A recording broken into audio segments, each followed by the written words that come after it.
3. Characteristics of existence.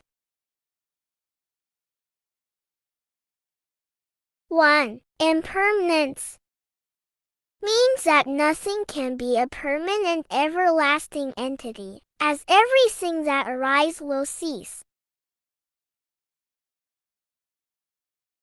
If we look at ourselves, we will find that our bodies and feelings are impermanent. They are subject to constant changes.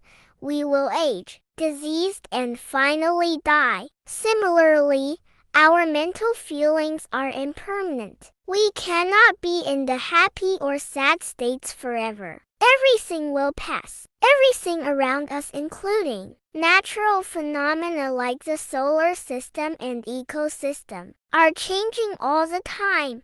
We can't predict earthquakes, droughts, and typhoons. Not one thing will last forever.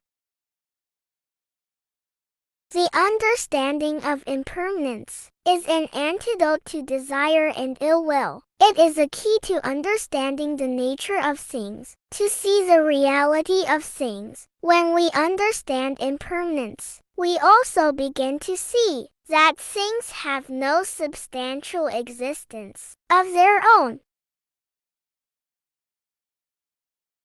2. Suffering or unsatisfactoriness is a second fundamental characteristic of existence, and the first noble truth of the list of 4 noble truths. Physical and mental painful feeling are called intrinsic suffering. They arise because of changes in our body. We feel pain and fall sick, and also changes to our feelings, known as mental suffering. Intrinsic suffering is called direct suffering.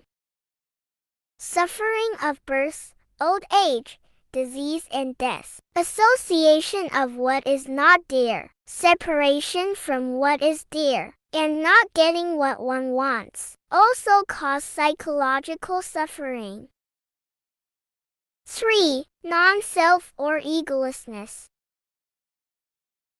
is the third of the 3 characteristics of existence taught in early Buddhism.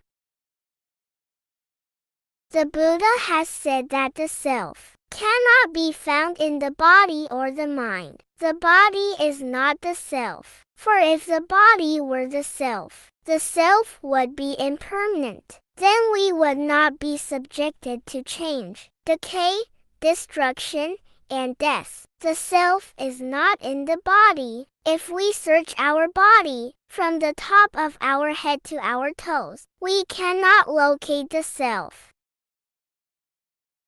Similarly, the mind is not the self, and is subject to constant change. The mind is forever jumping about like a monkey. The mind is elated at one times, and depressed at other times. The self does not possess the mind, because the mind becomes excited or depressed against our wishes, and we can't wield our feelings. The self is not in the mind. Through the understanding of impermanence, suffering, and not self, we will have freed ourselves of the fundamental errors that imprison us within the cycle of birth and death. When these delusions are removed, wisdom arises, and when wisdom arises, one experiences the peace and freedom of Nibbana.